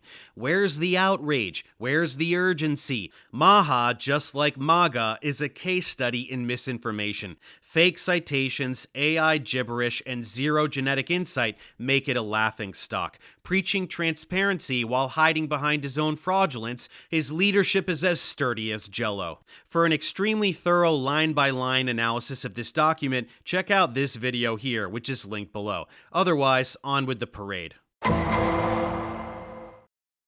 As we near the end of this RFK Pseudoscience takedown, we have to stare directly down the barrel of his HHS leadership. As secretary, Bobby has the keys to CDC, FDA, and NIH, and he's driving this public health machine like a drunken toddler in a county fair bumper car. Food dye bans, fluoride purges, methylene blue as a miracle cure, and firing the entire CDC Advisory Committee on Immunization Practices, plus 10,000 staffers. It's complete fucking mayhem. First up, Bobby's food dye crusade. In 2025, HHS announced a phase-out of petroleum-based dyes like Red 40 and Yellow 5 by 2026, claiming they're unsafe. There's some evidence that additives like Red 40 and other dyes are linked to behavior, but it's not conclusive. Bobby is acting like Skittles or ecstasy pills. Aside from parenting, behavior is heavily genetic. Again, ADHD is 55 to 85% heritable. While not the most problematic aspect of his agenda, agenda, this ban is a flashy stunt, distracting from bigger diet issues like ultra-processed foods. Next, the fluoride obsession. He's pushing to remove fluoride from water, calling it a neurotoxin. HHS set up a task force to make it happen, despite CDC saying fluoridation cuts cavities by 25%. We went over the lawsuit and the lack of evidence already. Then there's methylene blue. People hype this dye as a cure for depression, among other things. It's used for malaria and methemoglobinemia. But there is no FDA approval for depression or any other condition. Studies show zero evidence for these claims, and high doses risk toxicity. Pushing unsubstantiated treatments is quackery, not leadership.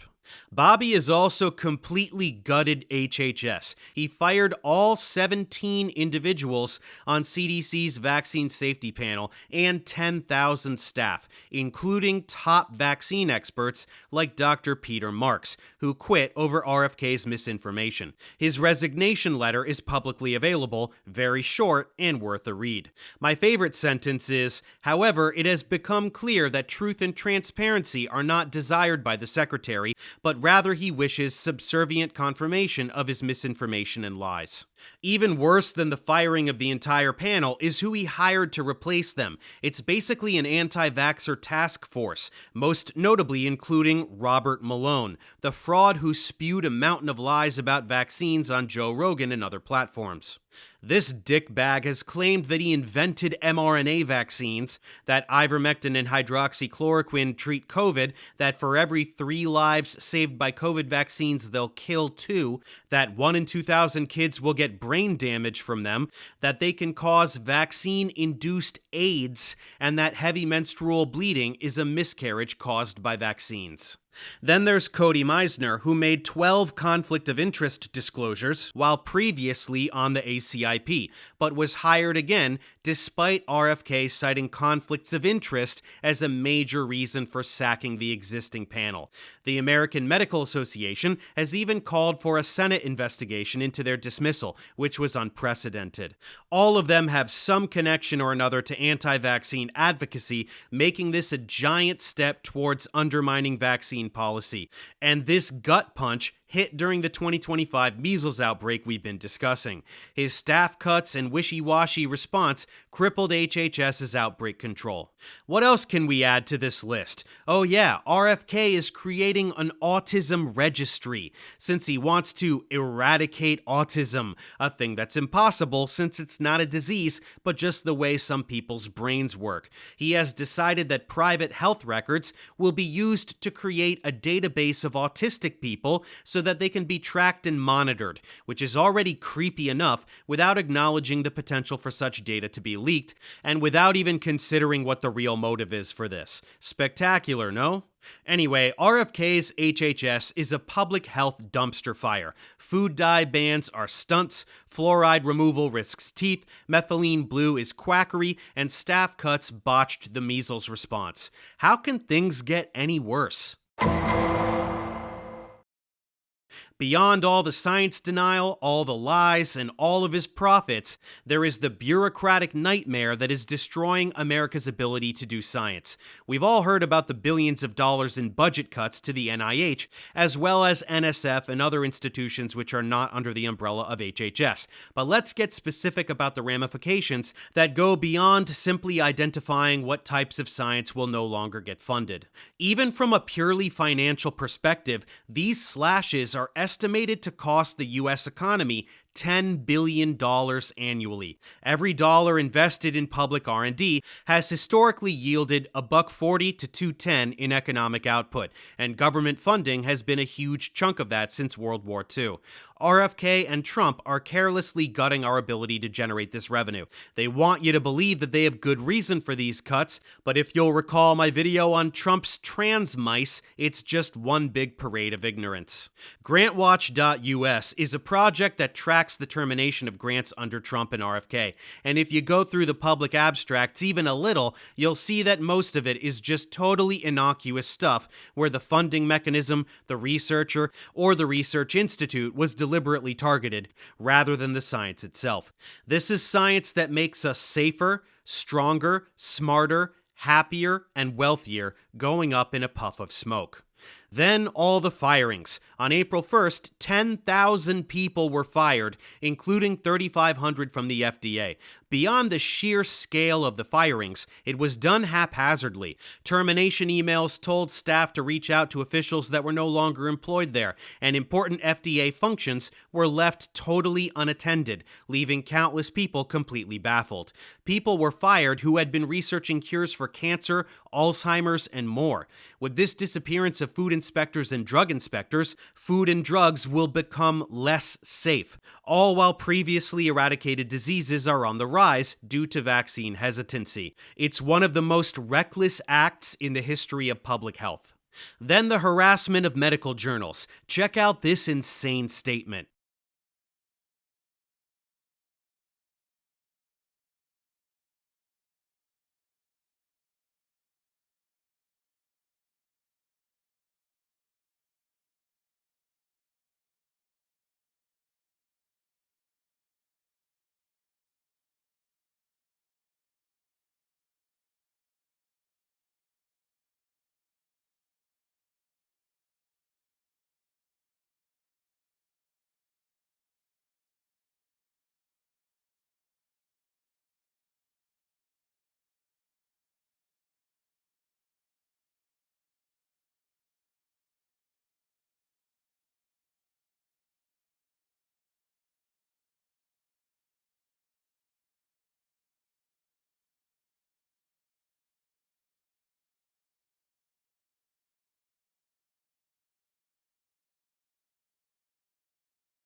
Wrap your head around everything you just heard. There is nothing in there that can be believed. Nothing in any scientific or medical journal can be believed. In other words, if a scientist says it, it's a lie. If it's in a reputable journal, it's a lie. And of course, he abuses his father's reputation to peddle this vile filth. Make no mistake, this is an attempt to compel journals and medical professionals into silence. The goal is to negate the validity of real science wherever it provides facts that are inconvenient to the narrative the Trump administration is seeking to push. Publishing too many facts? That's a lawsuit for you. So if scientists can't publish their results in these ultra-corrupt, big pharma-backed, prestigious journals, where can they publish?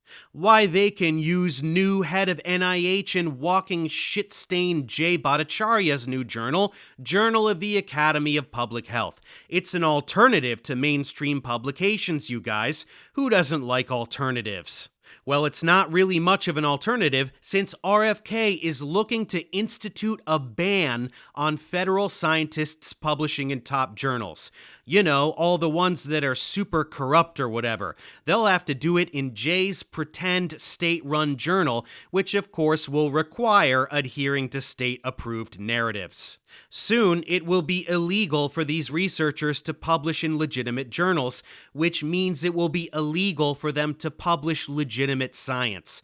Taxpayer-funded research will become a joke, making these positions completely undesirable to any researcher worth their salt. And in fact, top U.S. researchers are already beginning to emigrate to other countries where they will be treated with the respect and support that they deserve.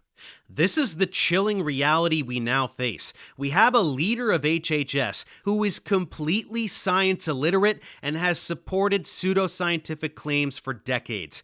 Instead of loading up the organizations he oversees with experts in order to identify and address significant problems, he implements his own research agenda informed by prejudice and ignorance, and simply obliterates any obstacle in his path by preventing the publication of any science that contradicts his baseless narratives.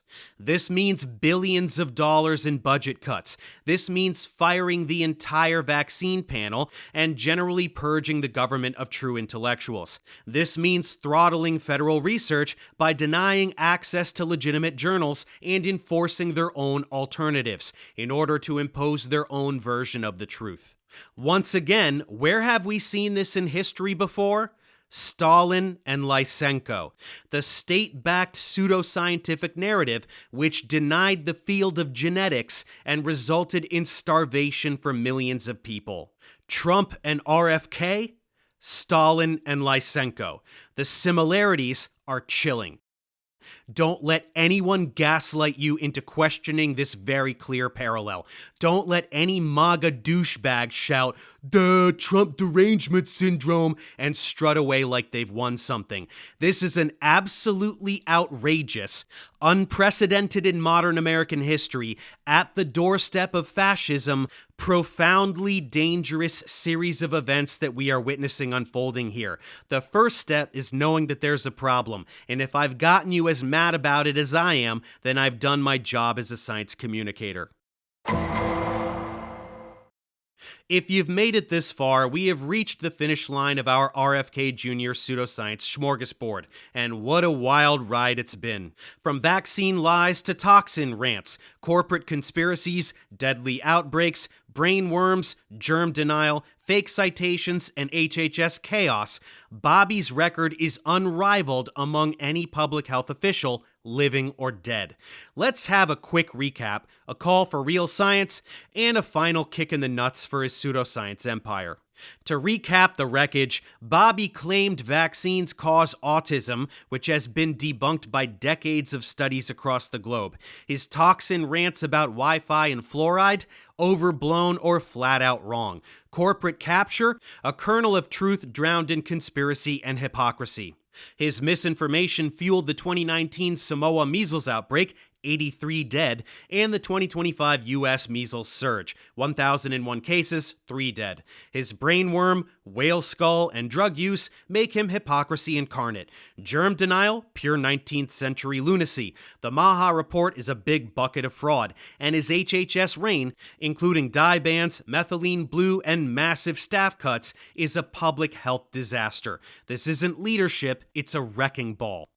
Anyway, since this has all been quite impersonal, I thought we could wrap things up by getting some perspective. Someone named Andrew Schreffler recently reached out to me by email. His mother is Rita Cave Schreffler, one of the original autism moms who rode Andrew Wakefield's coattails, former co-owner and editor of the Autism File magazine, and former executive director of the National Autism Association. She went on to work closely with Wakefield, Del Bigtree, and now works for RFK at HHS. Andrew, who is autistic, suffered extreme childhood abuse under his mother and is now totally estranged from her. It's one thing for me to tell you how RFK and his cronies harm people, but it's another thing entirely to hear directly from those who have been harmed. So let's have Andrew tell a bit of his story now. Andrew, thanks so much for joining me here to comment a little bit on RFK and the figures below him, one of whom is your mother. You told me you were diagnosed with autism at age 7, I believe. I actually have a son who is 5 who was diagnosed with autism as well. So I think, as I told my viewers, after all of the data and statistics and papers and everything, it's time for a little bit of personal testimony. So thanks for joining me. I wanted to give you a chance to just go ahead and tell your story. Well, wonderful. Thank you so much. Again, thank you for having me on. I'd like to start off by a quote that was made by the Norwegian American clinical psychologist named Ole Ivar Lauvas, when he said, "You start pretty much from scratch when working with an autistic child. You have a person in the physical sense.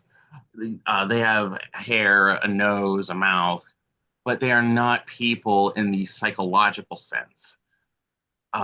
He continues in his quote to say, "One way to look at the job of helping autistic kids is to see it as a matter of constructing a person. You have the raw materials, but you have to build the person." I chose this because it really just kind of underlines a lot of the ideology that happens when an autistic, an autism mom goes into the anti-vax side, and it ends up manifesting more as anti-autism than it does anti-vaccine.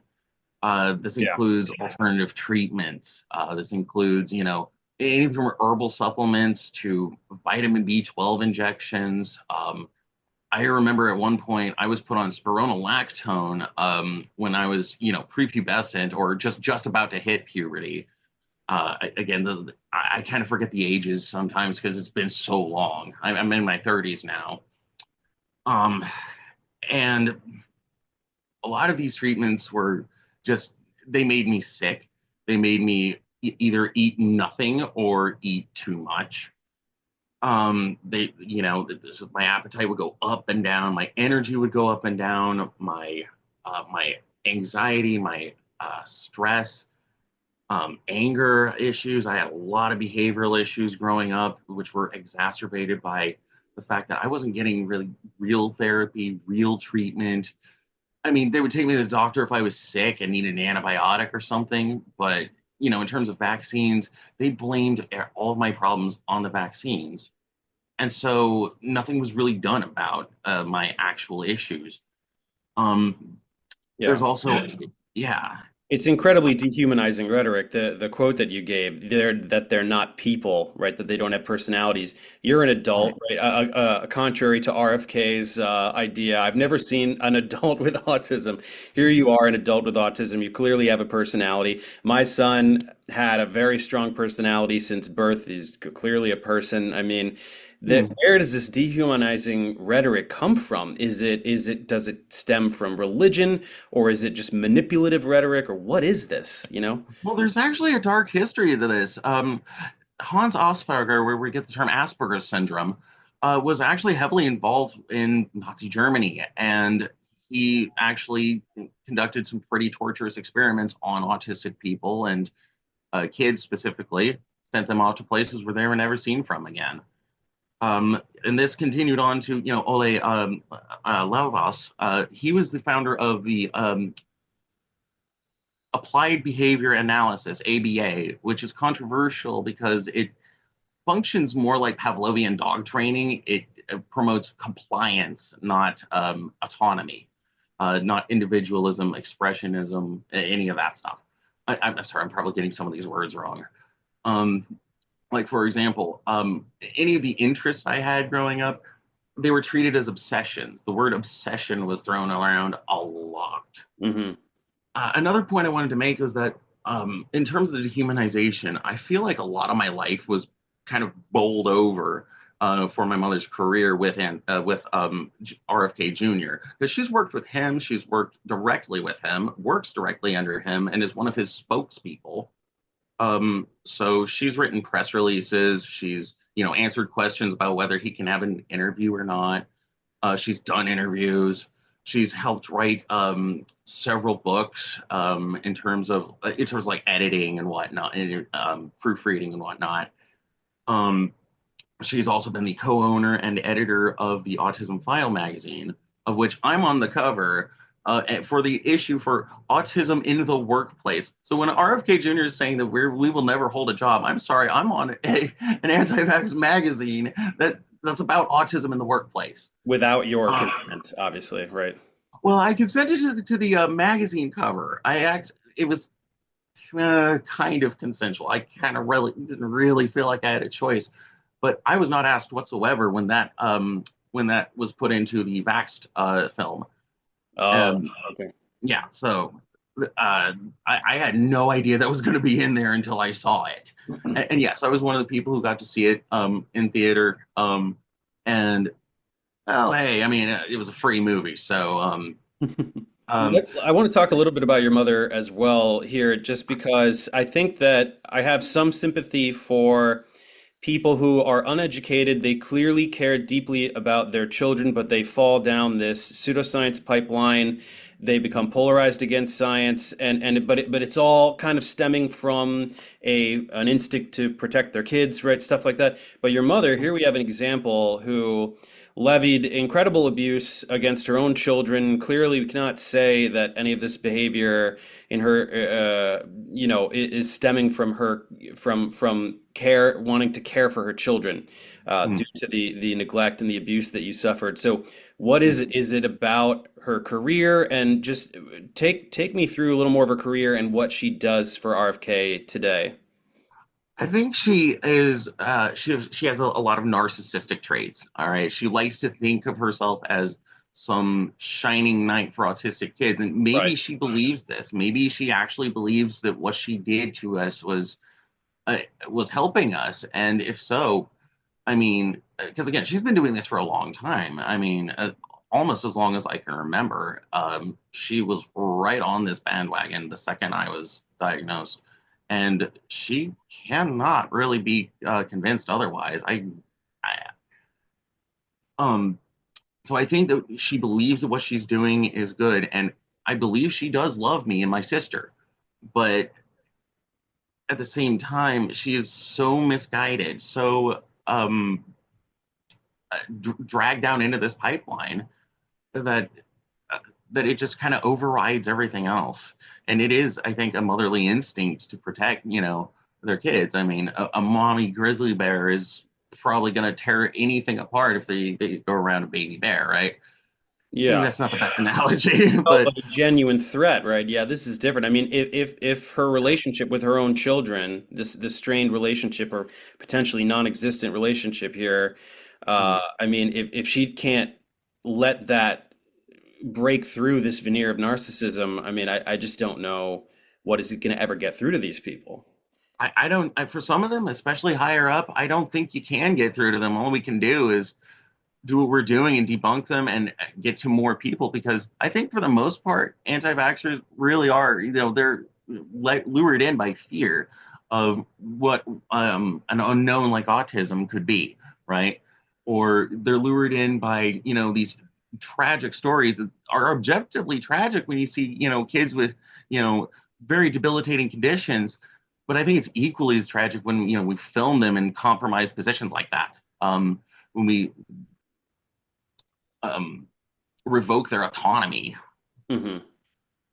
Um, Yeah, I don't know how autism got this horrible reputation too, though, because it's like here you are, you're an adult, you're a contributing member of society, you speak well, you're clearly, even despite all the trauma you suffered, you seem like a well-adjusted person. My son, fortunately, for the most part. luckily for him, we are taking him through all the appropriate therapies and everything. So I feel very confident that he will turn out like very well adjusted and well spoken and everything. Thank you. Where this idea, RFK regularly says these people are never going to have a job, they're never going to go on a date, blah blah blah. What is this? Like, do they just for all of their investment in autism, do they just not know autistic people? I mean, your mother has an autistic child. Like, what is this? Right. I mean, well, okay, autism is a spectrum, obviously, and they're looking at just some of the most debilitated examples of autism, because there are some examples where it's very severe and someone might be nonverbal, maybe. Yeah. So they're focusing just on that. They're not, and without any respect or regard to those of us who are contributing members to society. I know several autistic people who have joined the military and, got out with honorable discharges. And, one of them, I think one person I knew who was autistic, he's an Air Force officer. I mean, autistic people are very capable people. And again, because we're on such a spectrum, we have capabilities that a lot of people don't even think of. Like a lot of us are artists. A lot of us are musicians. I'm going to college this fall on a mostly full ride scholarship that I worked my butt off for to study mathematics and data analytics. So, I don't really know where entirely it comes from, but again, since autism has been stigmatized since its coining, I guess old habits die hard, Yeah. Yeah, I think the destigmatization, we need to push for that, and over the next decade or so, as more and more autistic people are in positions of celebrity and things like that, that one will die. I feel like that will die. Yeah. Anti-vax is going to take longer, but the stigma against autism, I think, should go pretty soon. Yeah, absolutely. Because while it is tragic when someone has a very, severely disabling form of autism, that's usually comorbid with other phenomenon. Yeah. And another point I'd like to make is, even if vaccines were to cause autism, which they don't, that still doesn't excuse the stigma. That doesn't excuse the treatment. It doesn't, I mean, even if vaccines were to cause autism, don't you think you should be working on making us happier and healthier people in general, as opposed to, dog training? Yeah, engaging in these therapies that are shown, and I can attest to this. My son's been doing these therapies for not even a year, and I already see a pretty marked shift in his mood, in his behavior. He's more agreeable. He's less, he's a little bit more flexible in terms of his rituals and things like that. So I think Sure. it bodes well, That's wonderful. I'm yeah. happy for you. And my son's also autistic. He's turning 13 this year, actually just in a few days. And again, he's on the autism spectrum, and he's getting better grades in school than I did. Mine weren't terrible, but they also weren't great. They did suffer during the abuse. Um, my son, yeah, but no, my son is living better. He's happier. He has more friends, and he's doing extracurricular activities in school. Like he's going to like a machining shop thing or something like that. He's also he's also programmed like mods for I think Roblox and stuff like that. So he's doing a lot of creative stuff. So Yeah. this idea of never writing a poem, I mean, gosh, I also I've written poetry back in high school. Mhm. So Yeah, yeah, my son's incredibly creative as well. It kind of blows my mind sometimes. Yeah. well, we tend to be creative people. Yes, it's true. Hmm. Well, yeah, I mean, is there anything else that you want to wrap up with in the way of an anecdote about your childhood or what does your mother do currently for RFK? So she is the director of advocacy and outreach. Yeah, At least as far as I'm aware. It's not like I get to talk to her a whole lot about this. I can't Um, imagine that you would. Yeah. right. But she basically the last I heard was I was watching a video and I was surprised to see that Rita Schreffler, his spokeswoman, RFK Jr. spokeswoman, Rita Schreffler said that he's not available for an interview right now. So she's kind of like a spokeswoman, but also like edits and kind of writes and press releases and things like that. Right hand Um, woman, more or less, inner circle yeah, type. like a lieutenant almost or something. Yeah. You know. Well, Um, I don't have any delusions that this video is going to topple the whole regime, but I'm definitely hoping that a large chunk of people who are at least kind of on the fence, maybe not right. sure what to make of RFK, are Mhm. now completely cognizant of the situation and what an unbelievable monster that guy is. So Absolutely, absolutely, and yeah, this is it's been a long time coming. I have I've seen for years now. I've been watching like debunks and stuff, and I'm just like, well, why isn't anybody talking about yeah. anti-vaxxers? And finally, we're doing it. Finally, we're doing So it because he's in this position of power, so it has to be done. it has to be. Yeah, I just wish it didn't have to come to this first, but Right. Too um, little, too late. Yeah. yeah. Yeah. Well, hey, thank you so much for Yes. helping me speak out, and Yeah. I wish you all well. Yeah. Thank you for doing this. Much appreciated. No problem. And one last thing I want to say, if possible, to anyone watching who has also suffered through this is a great time to speak out.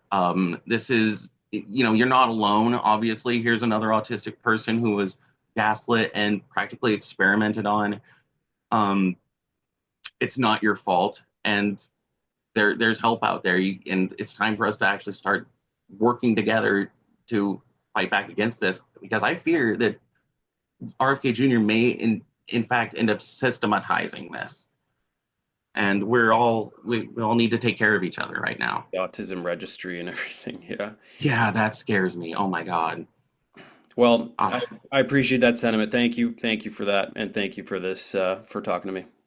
If we can take what we just heard and amplify that 10,000-fold, we can begin to get a sense of the damage that this administration is enacting. What can we do about it? Here is the path forward. HHS must ditch RFK's pseudoscience and embrace peer-reviewed, evidence-based rigor. He must be fired as soon as possible. There are no two ways about it. Then fund research on diet. Ultra-processed foods are a real issue. Regulate chemicals like PFAS with evidence, not hysteria. Push vaccines. They save millions of lives. Restore HHS staff to fight outbreaks. Bobby's reign shows what happens when fear trumps facts, just like someone else we know. Can you imagine what would occur if a major health crisis broke out during this administration, like another pandemic or something else entirely? It would be a complete slaughter. We can't afford to have abject morons in charge of public health. Let's demand better. As for everyone watching, if you were someone who did not possess this knowledge prior to watching this video, reflect on it. Allow yourself to get upset about it. Don't get swept up by manipulative rhetoric. Don't fall for Bobby's brainworm logic.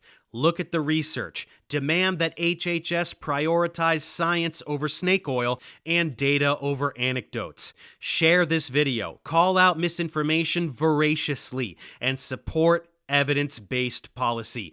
We have the tools to make America healthy, but only if we ditch this pseudoscience circus. So that's it for Robert F. Kennedy Jr. For now. Something tells me that the rest of his time in Trump's cabinet will be a complete dumpster fire, necessitating video after video. But that's why this broad analysis was needed, to get all of the background information out of the way, so that next time we can just get straight to business. Here's to hoping that'll be later than sooner. Until next time.